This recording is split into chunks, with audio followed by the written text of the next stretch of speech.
Muito bom dia, vamos lá então, começando essa sexta-feira, 8 de setembro, volta do feriado aqui no Brasil, onde as bolsas no Brasil, ou melhor, o índice da Bolsa Brasileira no exterior despencou ontem. Vamos entender por quê, e hoje os mercados no mundo como um todo também em queda. Devemos contratar essa queda brasileira aqui, uma vez que o mundo caiu ontem também, os mercados lá fora caíram ontem e o Brasil estava fechado, tá? Mas antes vamos falar de alguns dados importantes. Primeiro, gás europeu, o índice do gás europeu subindo 9%, com duas plantas da Chevron na Austrália entrando em greve, diminuindo obviamente a oferta e esse preço sobe. Petróleo subindo também, e o Brent está $90. O petróleo mais alto, ele pressiona a inflação. Pressionar a inflação significa manter juros mais altos por mais tempo, economias mais restritivas, inclusive a do Brasil. Se os Estados Unidos continuam subindo juros, o Brasil não tem espaço para descer os seus juros. Caso contrário, a moeda desvaloriza. Moeda desvaloriza, traz mais inflação. Atenção às narrativas populistas, porque é nessa hora que ela começa a pressionar o Banco Central, assim como foi feito lá atrás na Dilma, quando o presidente do Banco Central era o Tombini, que baixou a taxa de juros de forma artificial e no ano seguinte teve que subir novamente porque a inflação já estava muito mais alta. Então atenção, porque o mercado de trabalho nos Estados Unidos, como a gente vem falando agora, continua pressionado. E veja, ontem saíram dados do seguro-desemprego na semana passada nos Estados Unidos e os números vieram menores do que esperado, ou seja, menos pedido de seguro-desemprego do que o mercado esperava. Portanto, a curva de juros futura nos Estados Unidos, medida pela plataforma da CME, voltou a precificar uma maioria por subir ainda a taxa de juros nos Estados Unidos. Quanto menor a diferença entre a taxa de juros por lá nos Estados Unidos e os outros países, inclusive o Brasil, mais tende a sair dólar desses países para ir buscar rendimentos nos Estados Unidos, considerado de risco zero. Saída de dólar dos países significa desvalorização das moedas locais, que leva a um processo de maior alta dos preços, portanto mais inflação, que precisa manter os juros mais altos. Isso afeta diretamente a nossa forma de investir, olhar a curva de juros futuro para a gente alocar em títulos de renda fixa, seja com títulos públicos brasileiros ou créditos privados ou o que quer que seja, mas de qualquer maneira isso afeta diretamente. Então uma atenção para não cair em narrativas populistas, que é nessas horas que elas ganham força, tá? Outro ponto importante vindo da China, o Yuan, a moeda chinesa, ela caiu, o Yuan onshore, ela caiu no menor nível em 16 anos após dados de queda de exportação e importação no país chinês, tá? As exportações caíram 8,8 e as importações 7,3, mas veja, grande parte dessa queda foi por conta das exportações terem caído de preço. O volume delas até que foi interessante, veio acima do que o mercado esperava. Lembrando que as exportações em julho tinham caído mais de 14% na China. Então sim, os dados por lá estão extremamente complicados, mas é importante olhar nas entrelinhas o que esses dados significam. Veio abaixo do que esperado, os mercados caíram por conta disso, mas teve ainda uma melhora, veio melhor do que o esperado a queda, tá? Ou seja, menor, a queda veio menor do que o mercado esperava, mas de novo, muita atenção com a China, como eu venho falando quase que diariamente aqui, tá?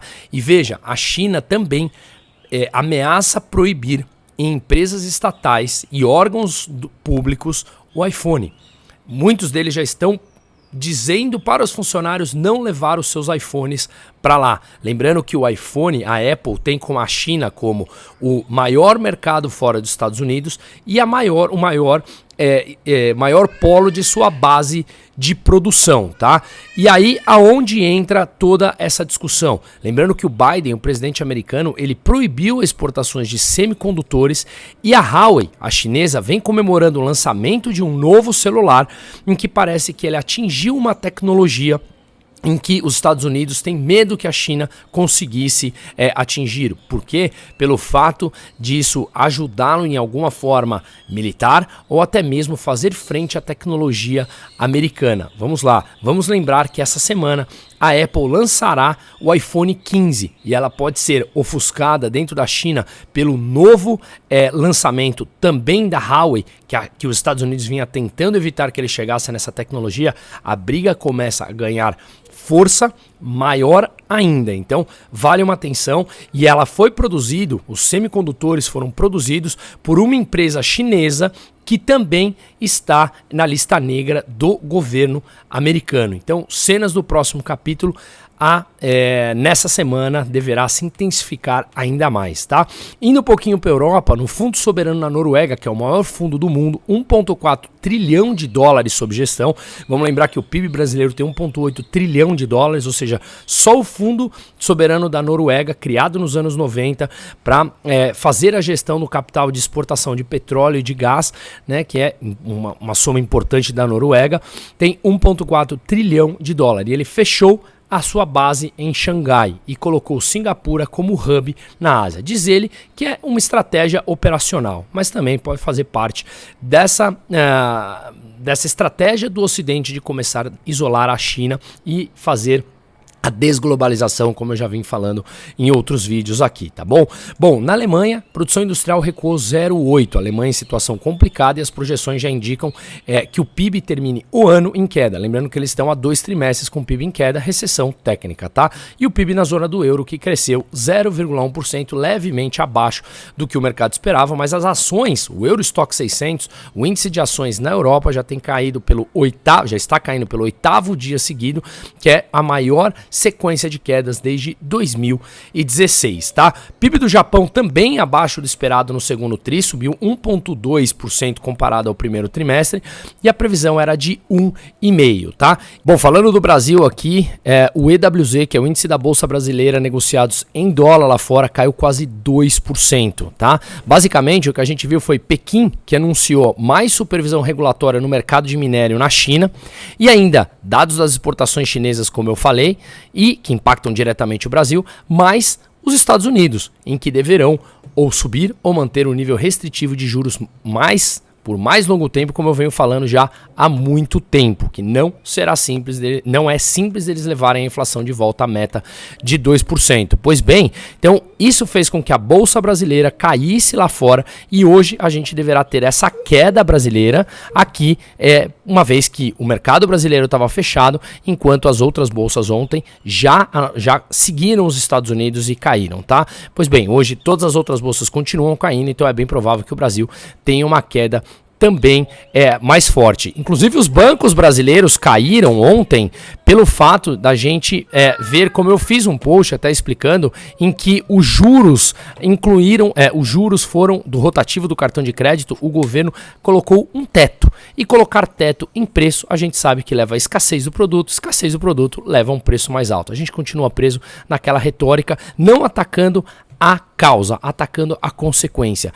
A causa dos juros altos brasileiro passa por legislação que favorece o devedor, passa pelo credor que recupera, na média, 19% daquilo que estão devendo para ele num prazo de mais de 4 anos, enquanto na Inglaterra, por exemplo, recupera mais de 90% em menos de um ano. Enfim, mas a narrativa se vende muito mais fácil, mandando colocar um teto na taxa de juros, matando o mensageiro, que é o preço sempre numa economia. O preço determina se os empreendedores produzem mais ou produzem menos. Eles dão a sensação se há mais demanda ou se não há demanda, ou se há mais oferta ou não. Mas quando os governantes populistas colocam preço teto em alguma coisa, a gente sabe que a escassez ela impera e mais cedo ou mais tarde isso tende a acabar. Um ótimo dia para todo mundo.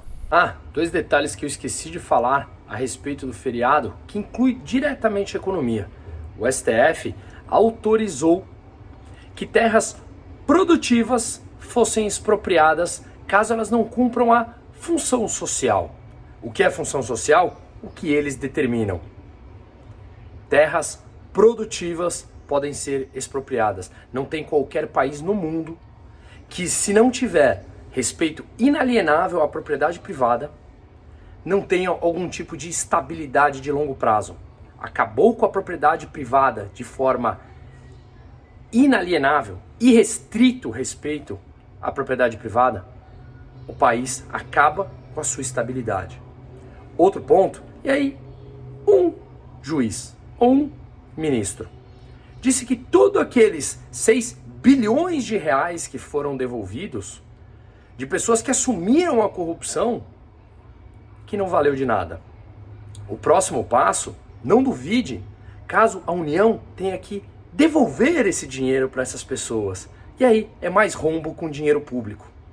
Um país não cresce jamais se não tiver qualquer tipo de estabilidade monetária, estabilidade econômica, estabilidade jurídica.